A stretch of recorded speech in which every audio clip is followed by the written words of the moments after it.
Okay, our next session is going to be the first of two keynotes that we hear today. I'm absolutely delighted to be able to welcome Dr. Ed Felten. Dr. Felten attended Caltech and graduated with a degree in physics in 1985, and then he received his PhD from University of Washington in 93, at which point he joined the computer science faculty at Princeton, where he has served the country as a noted expert in computer security. In 2005, he became the director of the Center for Information and Technology Policy, a position which would later lead to his appointment as chief technologist for the FTC, and most recently as deputy U.S. Chief Technology Officer. Please help me welcome Ed Felten. Hi, Ed. Thank you. Would you like to use this? I'll use this. Good morning, everybody. I'm very happy to be here. It's great to be here celebrating the success of one of the nation's great computer science departments. And frankly, these days, it's, I think, great to get out of Washington a little bit. I want to talk about some of the things that I've learned as a computer scientist engaged in government in recent years. As Bruce said, I've been a computer science academic at Princeton for 20 plus years. I did a stint as a chief technologist at the Federal Trade Commission, and now for the last year and a half, I've been the Deputy United States Chief Technology Officer at the White House. One of the themes I think that's run through what we've heard this morning, and I assume will run through what we hear this afternoon as well, is the power of computer science to influence people's lives. We've heard that, we've heard about computer vision, we've heard about cryptography, robotics, artificial intelligence. Across all different areas, computer science is having a huge impact. And students are recognizing it. That's one of the reasons why departments like this one are seeing such a surge in enrollments. People recognize that computer science is really not only a fulfilling and fun thing to do, but it is also it's also an activity that actually has a lot of power to change and influence the world. Indeed, I think when we look back on this stage of our history, historians will say that this period was really a sort of second industrial revolution in which many things about the organization of society and our economy were fundamentally changed by the arrival of this technology. So what I want to talk about is what I think our responsibilities are as a field in coping with that fact. How we can use computer science, first of all, to try to address some of the biggest problems and issues that we face as a nation and as a society. If you look at some of these issues, you see that computer science does have a role to play in addressing these issues, whether it's something like climate change, education, health, transportation, and national security. Across all of these areas, computer science plays a role in the solution, not only through the systems that we design and build, but also through the knowledge and understanding of computer science contributing to our debate about how to address these issues. Now, in governments, whether it's at the federal level, at the state level, and in public, decisions will be made, important decisions will be made about the application of computer science or decisions affected by computer science in all of these areas. And those decisions will be made by the people who are in the room at the time. And so I want to argue to you that it's important for us as a field to step up and participate in that process, to be in the room and to be responsible participants in the debate about how the things that we are building and designing affect public issues. So what are we going to do about this? Often the attitude of folks in our field has been to sit on the sidelines. We want to stay in our labs and continue to work on the things that we're working on. And often, for many of us, that is the biggest impact, the biggest contribution that we can make, is to actually invent the things that are going to change the world. The people who were devising the early internet, for example, helping to build it out, helping to design it, design the protocols and the software and so on, they were really focused on the task of making a network that was going to work for people. And they avoided getting involved in the politics of this to the extent they could. And that worked fine because the political world was ignoring us as well at the time. It just seemed not important. It wasn't worth the time of, and frankly, that was probably the right decision. But now we're in a world where things that happen on the internet, things that happen with technology, affect important public issues every day. We've moved from a period early in my career when it was very rare to have a member of Congress, to have a politician mention computer science or the internet or technology. Now, every day on Capitol Hill, there's at least one hearing about these issues. And so we're really in a different environment, and that's because of our success. So what are we going to do about this? Well, I want to talk for a minute about what the stakes are. And we heard a little bit about this particular example earlier, but I want to talk about what the stakes are in the area of self-driving cars. This is an area in which I've done a little bit of policy work within the government. We heard earlier about the benefits that this can bring, but I really want to reinforce for you what the stakes are. Every year in the United States, 35,000 people are killed because of highway collisions. More than 2 million people are injured, and $870 billion of damage is done by automobile collisions. The average American spends about 1.5 years of their life driving. And I don't know about you, but I would like to get that time back. And there are many people who are disadvantaged by the fact that they are not able to drive, whether they're elderly or disabled or kids or for whatever reason. People who can't drive often have vastly reduced mobility, and that impacts quality of life in a big way. So there is a lot at stake here. If somebody came to you and said, I have this new product, it's going to be great. Now, it'll kill 35,000 people a year, injure 2 million, destroy $870 billion of property. But trust me, we should definitely go ahead with this. You would have a few questions. You would consider it a very important issue.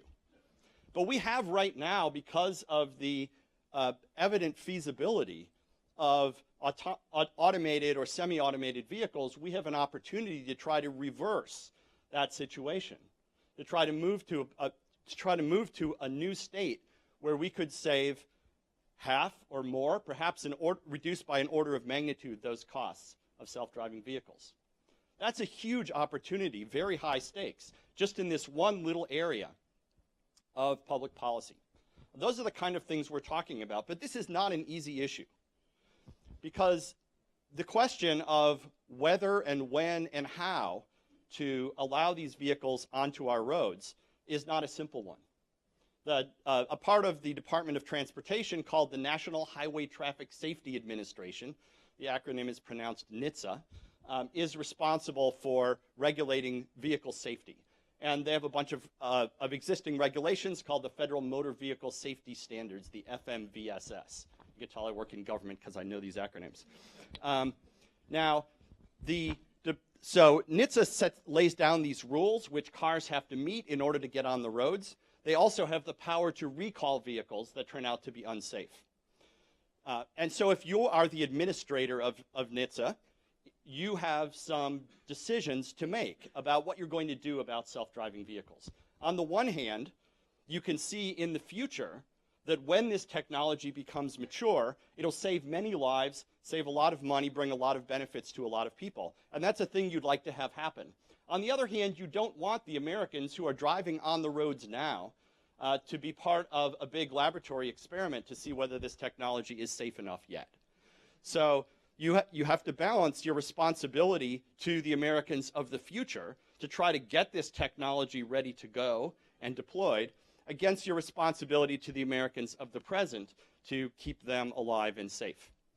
And as interesting as it is to debate these issues, if you're the administrator of NHTSA, you have to actually act.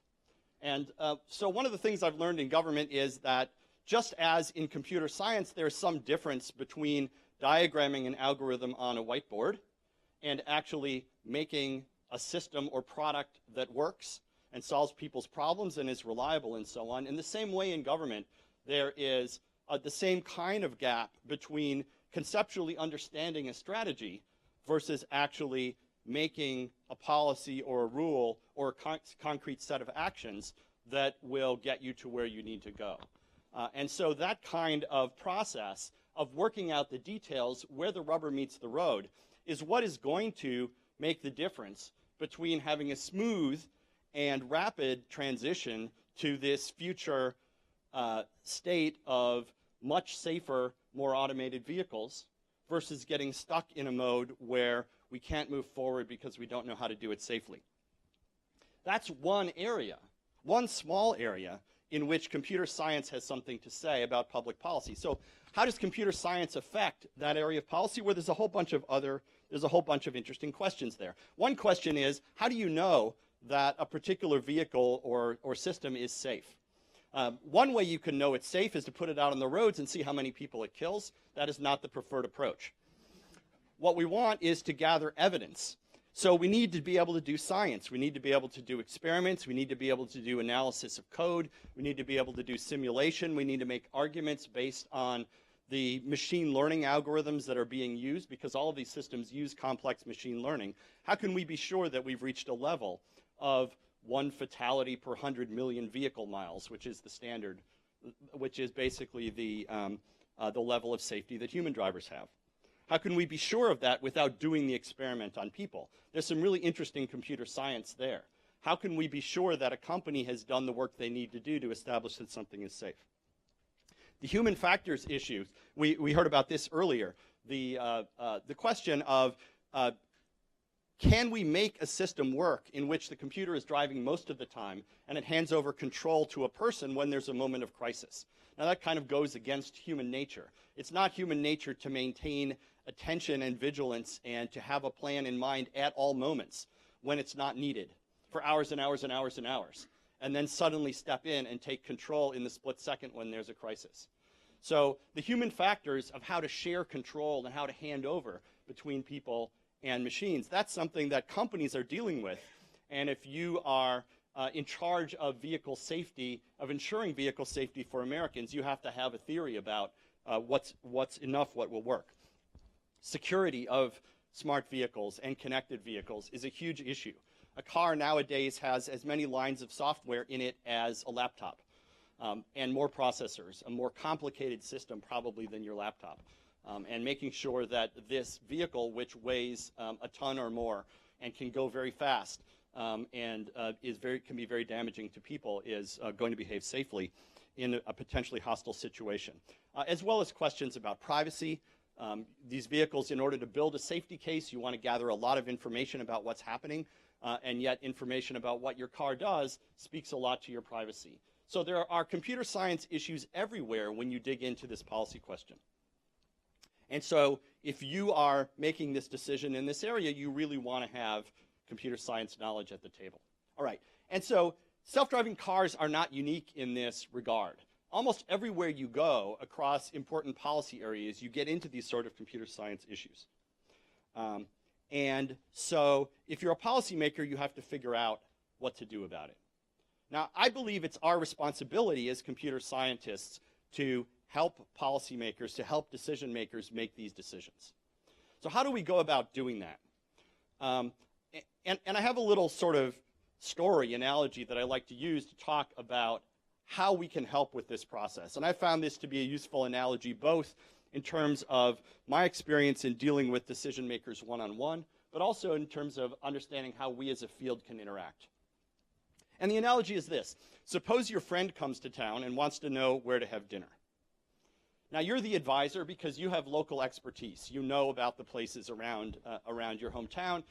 You know what's good, what's bad, what people say, and so on. So you are now an expert. But your friend is the one who has to actually eat the meal. So your friend is the decision maker, right? And that's very much like the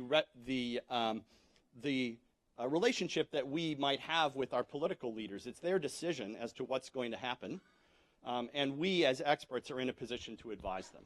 So let's think about how to effectively advise our friend about where to have dinner.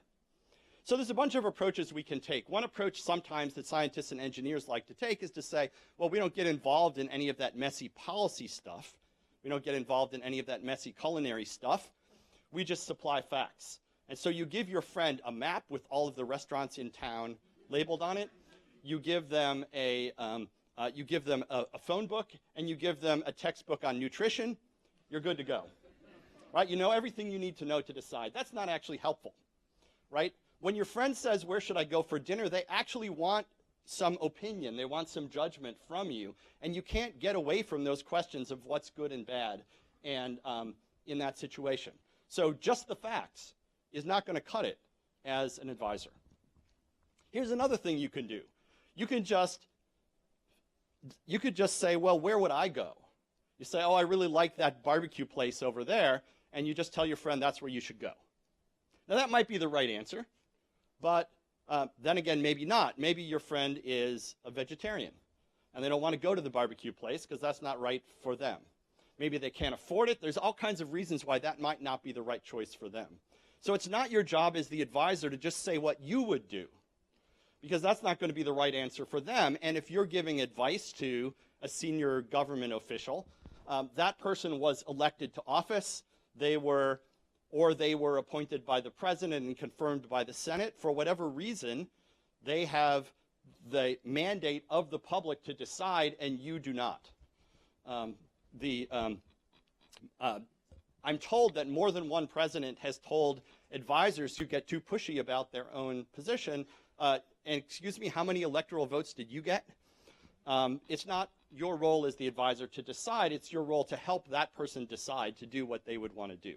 And so just saying what you would do is not the right response either. The right way to advise your friend about where to have dinner is to have a dialogue, to ask them questions. What do you like? Are you a vegetarian? What's your budget? Do you have a car? How much time do you have? Have you been here before, and what did you like then? But if you ask a bunch of these questions and get answers back, now you can structure a decision, right? You can say, well, there's this place which is great. It's cheap, everybody likes it, but it's a little more expensive than you wanted. But maybe you'll want to do that anyway. Or there's this other place, it's maybe not as good, not as interesting to you. I know you're a foodie and this is maybe more conventional, but it's right across the street from your hotel. It's really convenient. So give 2 or 3 options and explain how those options relate to their preferences, and then they'll make up their mind. And then, oh, by the way, afterwards, talk to them. Where did you go? How did you like it? Because then next time they come to town, you'll be able to give them better advice. And they will, you hope, come to trust you as an advisor. So it's that kind of dialogue in the language of, in computer science nerd terms, it's turning this into an interactive protocol, and a protocol that with repetition, where you engage in this process over and over, you can become a better and more effective advisor of your friend. And as they come to town over and over, they can come to trust that your advice is good and start to and listen to you more carefully. That's the effective path to being an advisor. But what that means is engagement. And it means engagement over time. And it means not trying to put yourself into the position of making the decision. And so what does this mean for us as a field? Well, one of the things it means is that you have to actually be there and engage in the process. Lobbing inputs in over the fence every now and then is not going to do it. You have to actually go there and be there. Now, the good news is for us as a field, I think, is that government is opening up to this kind of participation. And I've been fortunate enough to be part of that process of moving into government and working with officials as they deal with these sorts of issues. And government also, on the other side, I think, at least at the federal level, has been figuring out over time that, in fact, computer science and computer scientists have an important role to play in making these decisions. And that's happened in stages, and you can see it happening in the current administration. One of the important milestones in this administration's recognition of the importance of computer science is the healthcare.gov website.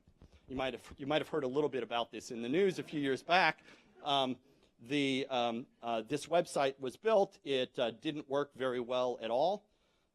The entire process that went into it was pretty much contrary to the way that you would design and roll out a new product in the industry. right? The usual approach in the industry is we're going to design a simple product and we're going to iterate on it. We're going to roll it out to a small number of people and then scale it up. And we're going to build it on a schedule which is a plan, but which is able to adjust based on experience. So what we had here was, well, we're going to build this thing. It's going to be very complicated from day one. It's going to serve everybody from day one. And we're going to announce a year in advance or so what the rollout date was. That plus some issues with the management of all of it led to the result that it led to, which was not satisfactory. So then what happened as a result? Well, one of the things that happened as a result is a decision to do what was dubbed the tech surge, which meant bringing in some of the very best engineers that could be recruited to come in and try to fix this thing in short order. And so a bunch of really impressive, incredibly capable people were hired in from the industry and elsewhere to go to work on this issue. And they're able to turn around the technical aspects of this system within a few months. Really an impressive bit of work. And these people, I think, did incredibly technically impressive, administratively impressive, and just physically impressive level of work during this time. Then afterward, the administration learned, I think, an excellent lesson from this. They said, well, first of all, we've learned that having the right engineers there and having them empowered to affect how things are built is a really powerful idea. But let's take that idea and let's add two things to it. The first thing we'll add is we want to deploy these people before the system goes south so that we can get it right the first time. And number two, we want to scale this up so that we have more people and more teams we can send out, because there's no shortage of technology challenges in the federal government.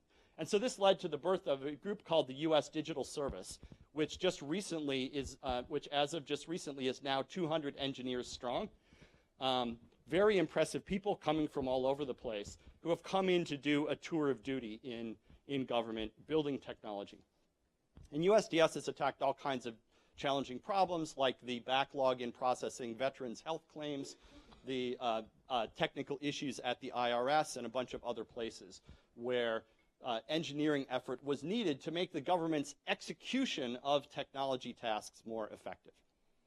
So the use of computer scientists to do technology things well in government is a trend that has really grown in the past few years through the birth of USDS, as well as changes in how the government uses the technology folks who are already in-house, many of whom are excellent, but have been sort of handicapped by the way that some things have been managed. So that's really a success story. What we're seeing now is, I think, the second wave of this, where we're seeing government try to apply computer science expertise not just to building and managing computer systems, but to the process of making policy decisions that are affected by computer science. That is, more computer scientists who talk to people, write memos, and do analysis as opposed to building things. So government is opening up to us. Now, we, I think, have a responsibility to open up to them. There's been this kind of culture clash, I think, in some times between the tech community and government, which is sometimes characterized by mutual suspicion, sometimes mutual derision, in which they look at us as a bunch of nerds in a closet who don't know anything practical, and don't pay attention to the implications for society of the things we're doing. We just move fast and break things, even if those things are other people's lives. On the other hand, we computer scientists have sometimes looked at folks in government as sort of clueless dinosaurs. And although there might be a tiny bit of truth to both of those characterizations, really I think each one sells the other community short in really important ways. That just as it's easy for us to get on our high horse and say it's not acceptable for a policymaker to not understand how technology works, to not understand how the internet works, it's also, I think, not acceptable for us to not really understand in a sophisticated way how and why government does the things it does. Many of those things happen for good reasons. It's important for us to recognize the ways in which the task of government is more difficult and different from the task of running a university or a computer science department or a company. The government is given many of the most difficult tasks. It has to be held accountable in different ways because government is in a unique place. It is the enforcer of laws, for example, and so there is no law enforcement mechanism. There is no regulator that sits above it. And therefore, government has to be run and managed in different ways, and there's different ways in which accountability works. And that leads to some of the differences in culture and some of the differences in operation. And I think many of us too often don't recognize the ways in which doing work in government and being the government is a fundamentally difficult thing to do. So I would argue that we should not be, that it's on us to learn about this. And because the door is now open to us to actually get involved and participate, whether it's through something like the U.S. Digital Service, which, by the way, is recruiting right now. It's through things like the Presidential Innovation Fellows, which are recruiting right now. I talked before about self-driving cars. They are, Department of Transportation right now is looking for Presidential Innovation Fellows to work on those issues. If you think you might be that person, please talk to me after this. I'll be here all day. There are open positions, there are open opportunities, and one of the insights is that we don't ask for people to spend their whole career necessarily. Come and do a tour of duty. Come for a year and a half, come for 2 years, get involved in the process, and then go back to what you've been doing. I think we as computer scientists have a responsibility to do that. We have that responsibility as a field. And I think we can learn about how to do it from some other disciplines that have done it well over time. As one example, physicists have done a pretty effective job at being involved in and often in control of science policy and in some cases technology policy in the United States. Economists and lawyers have done a very effective job at getting involved in government to the point where no one would think of making an economic policy decision without consulting with a serious economist. And all through the government, there are offices and bureaus, like in the White House, the Council of Economic Advisors, that has serious economic experts who are involved in policymaking and who are consulted. And why is that the case? Why have the economists achieved that, whereas we're still trying to get up to speed? One of the reasons I would argue is that in the field of economics, it is a respected thing to have on your resume or academic CV to have worked in one of these positions, to have been on the Council of Economic Advisors, to have been the chief economist at the Federal Trade Commission or the Federal Communications Commission. And it is something that people do in their career, just as ambitious young lawyers want to be law clerks working for Supreme Court justices or appeals court judges. Young economists want to be in these positions. It's viewed as broadening your knowledge. It's viewed as part of your professional education. I think we can get to that point in computer science as well, because I certainly feel from my own experience like I've learned a lot about the impact of computer science and how to think about what we as a field are doing from having served in government. So I hope we can get to the point where we see this not as something that that someone is making a sacrifice to do, although there are some sacrifices involved in it, but as an opportunity, something that we'll do for a time, and that's part of, number one, building out a rounded career, and number two, part of your responsibility as a member of our community. I think we have the opportunity to do that. So I think also we need to be willing to engage with government even when it's messy and slow, because it is rewarding work when you're able to build that relationship. And we need to finally build relationships with policymakers and help them understand how to talk to our community. And all of this, I think, will go on until we reach the point where one of our current students, one of our current computer science students, whether it's at UT or elsewhere, goes on to actually become president of the United States. We have an internal joke we sometimes use, which is the the betting pool on when is the first year that we'll have a computer scientist as president, and when is the last year that a non-computer scientist will be president. And then, of course, once we've maybe had a few more beverages, when is the first year we'll have a robotic president? This is important, and it's really through building those career paths and respecting government service as part of our field's responsibility that we're going to get there. So I'm here to point the Uncle Sam finger at many of you, to say that whether it involves coming to Washington or going down the street to the Capitol or to a state office building and getting involved, that we should all think about what our responsibility as computer scientists is to get involved in public decisions. These decisions will be made. They'll be made by the people who are in the room with the advice of the people who show up to talk to them. And so I would urge all of you to do that. I can tell you from personal experience that it's rewarding and interesting, and I think it's our responsibility as a field. Thanks.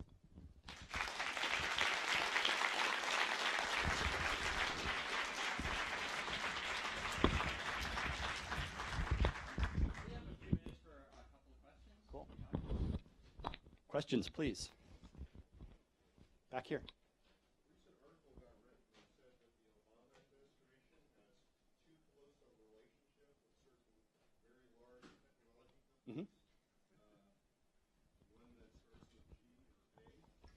Google? Yeah.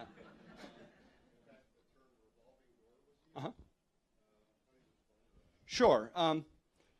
Well, I think this is one of the challenges in making policy in an area like this. Most of the smart computer scientists work in the industry.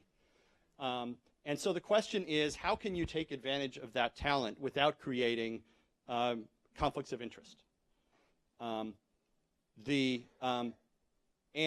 I think the answer lies in several things. First of all, I don't think it would be good policy to say that we don't want people who have worked recently in industry to be in government.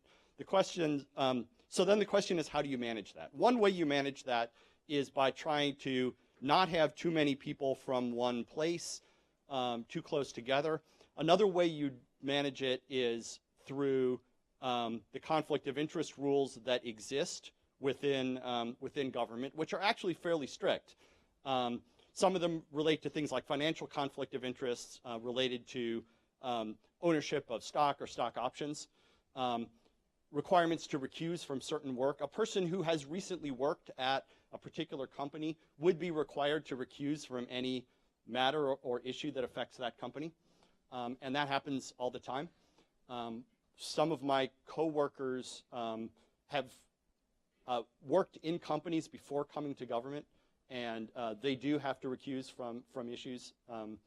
I think that's part of it. Part of it you do through transparency and making sure that the policy decisions are being made for the right reasons. There's no simple answer to this, but I do think it's important to have people with a range of experience, including industry experience.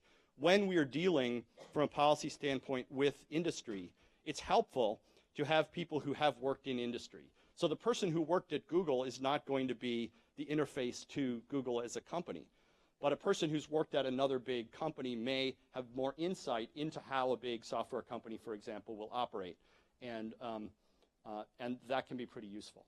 So I think having a range of views is important. And then you manage it in the same way that you manage other conflicts of interest. I think it's one of the fundamental challenges of personnel in government is you want people with relevant experience, but relevant experience often is exactly what gives you a real or perceived conflict of interest. Sure.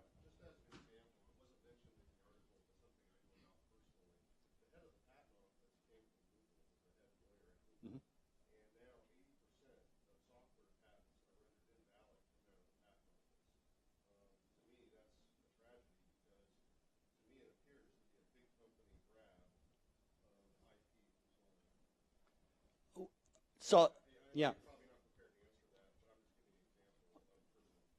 Understood, and I probably should not speak to that specific issue in the back. Well, thanks so much for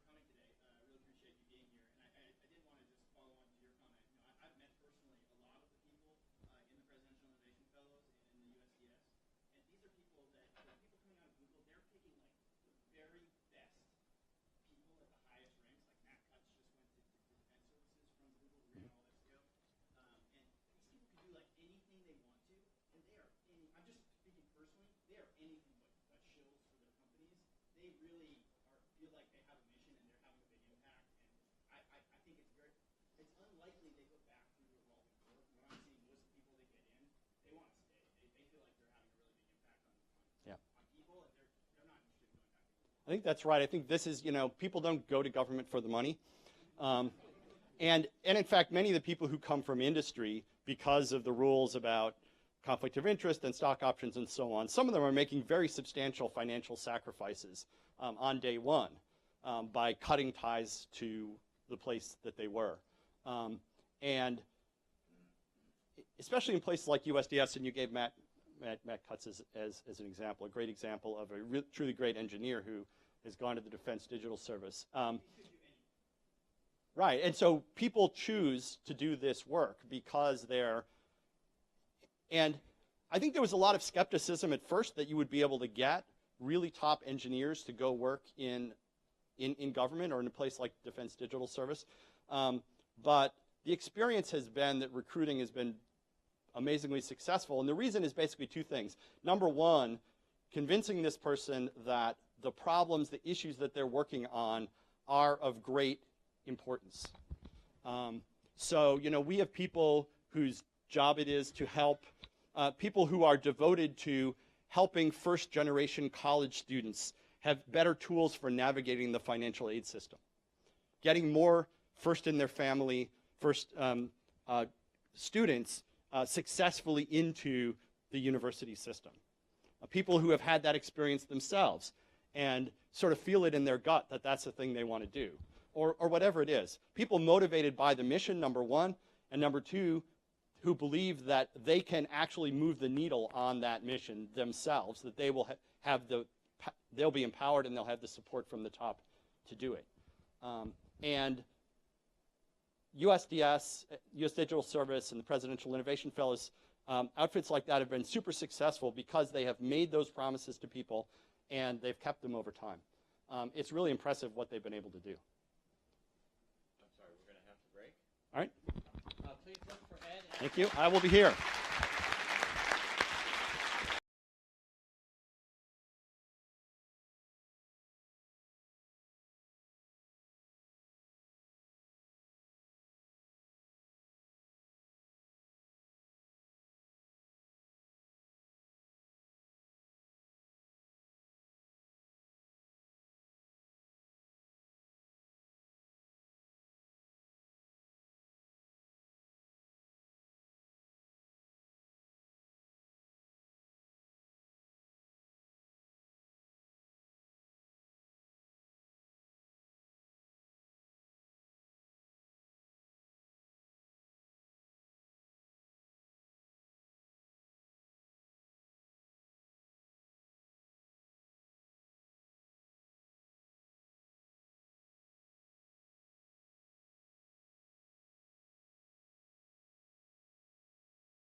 I didn't put that one in there, but okay. So let's get going.